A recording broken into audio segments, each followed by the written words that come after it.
Talking with former Warrior fullback Andy Grimm. Andy, you played fullback in the mid-'90s for the Wayne State Warriors. I did, 95 to 98. Yeah, and after college, you didn't get into the police work right away, but eventually you ended up back here on the Wayne State campus. How did that happen? I decided I wanted to be a police officer.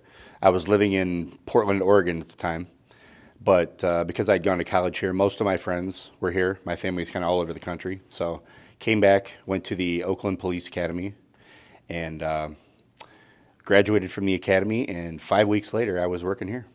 What are some of the unique experiences you've had? I know you're with the canine unit, Yes. so you get some things that other officers don't have. Yes. Tell me some of the unique stories that you have.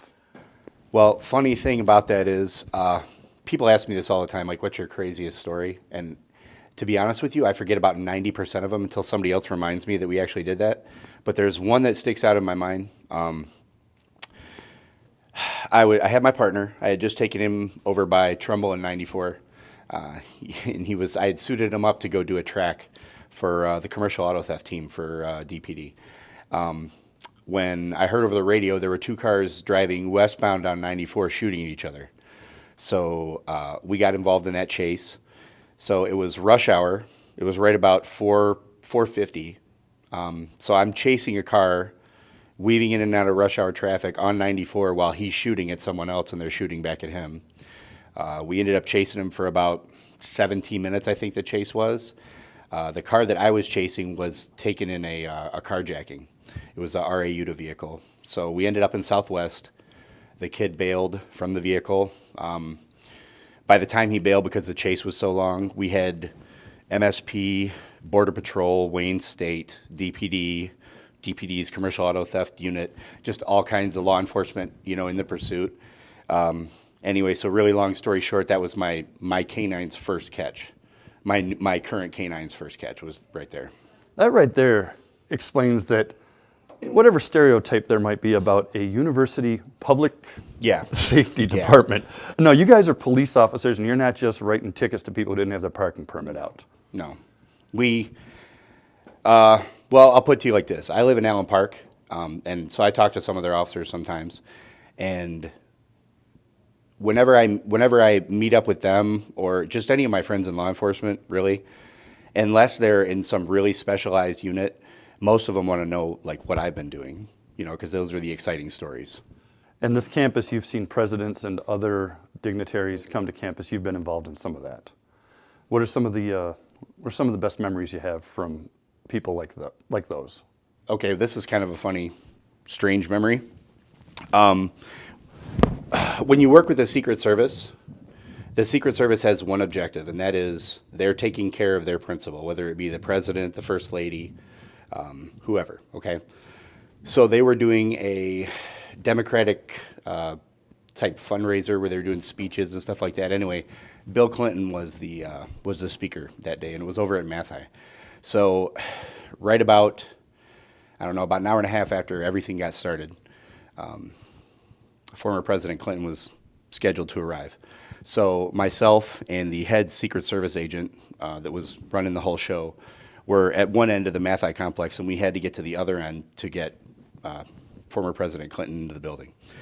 Like I said, they have one concern, so he just told me, get through all these people. So the Mathi hallways are full of people.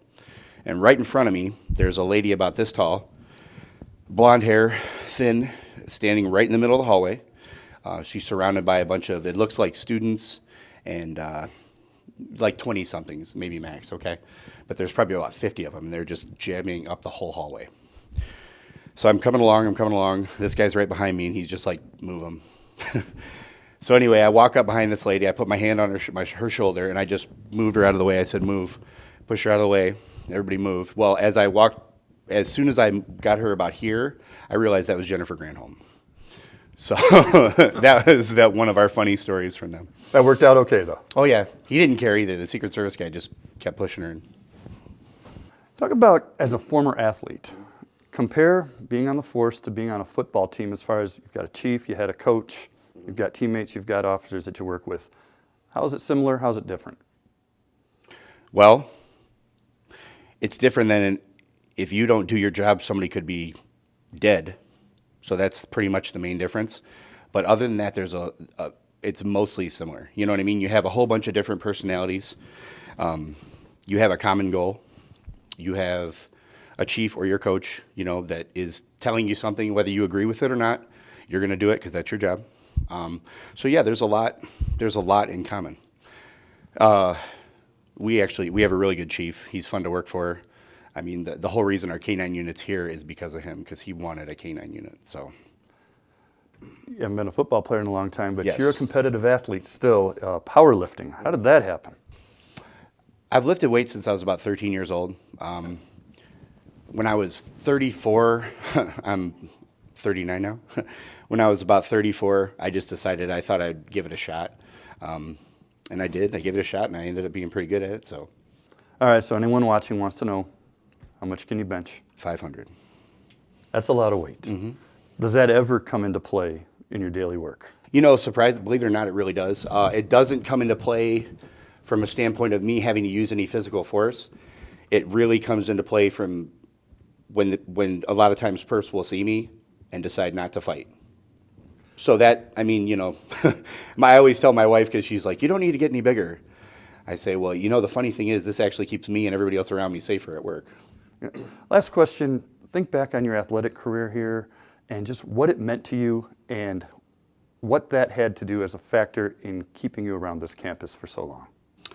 Well, college football is, I mean, it's special, you know. It's different than high school football in a lot of ways, but more than anything, it's just because it's a full-time commitment. You know what I mean? It's almost a job, but it's a job you love. It's kind of like me working at the police department. You know what I mean? It's my job, but I love coming here every day. You know, I love chasing criminals, especially with my partner. Those are some of the things that really, you know, college foot. You know, I don't know. The funny thing is, when I look back on college football, I don't remember a ton of different things. I remember a couple different plays I was in. More than anything, I remember the guys I played football with. You know what I mean? That seems to be the common answer when you talk to athletes. It's your teammates that you remember more Exactly. than specific things. Andy, thanks so much. Thank you.